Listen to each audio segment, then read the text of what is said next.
For 40 days he came.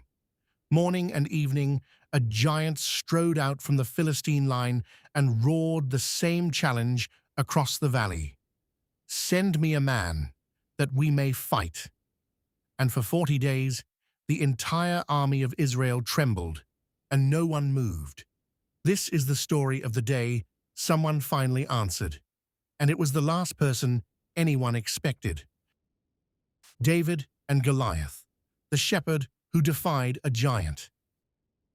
The Philistines and the army of Israel faced each other across the Valley of Elah. Their champion was Goliath of Gath, a warrior who, by the oldest traditional account, stood nearly 10 feet tall.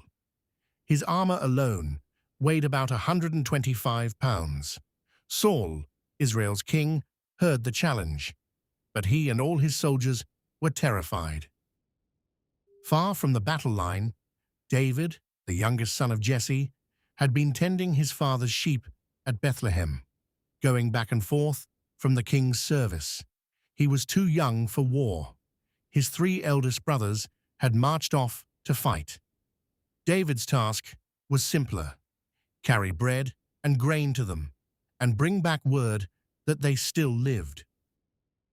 When David reached the camp, he heard the giant's challenge for himself.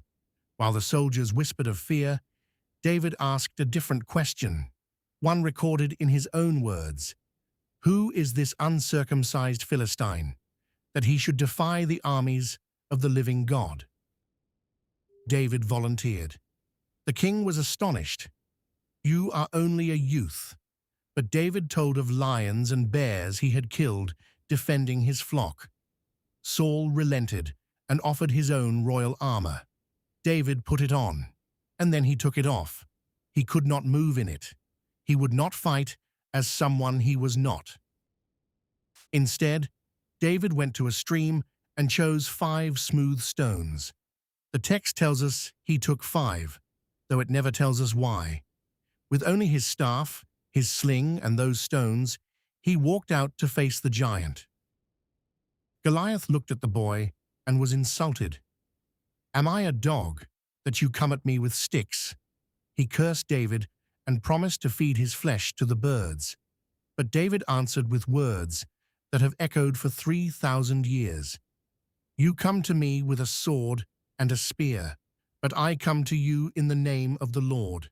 The battle is the Lord's." Then David ran toward the battle line. He reached into his bag, took out a stone, and slung it. The stone struck Goliath in the forehead, and the giant, who had terrified an entire army for 40 days, fell face down to the earth. With no sword in his hand, David had defeated the champion of the Philistines. The army that had trembled now surged forward in victory. But the story was never really about a stone or a sling.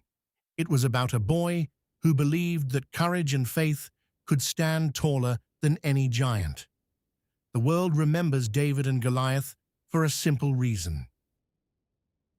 Every one of us, at some point, stands in that valley, facing something far bigger than ourselves.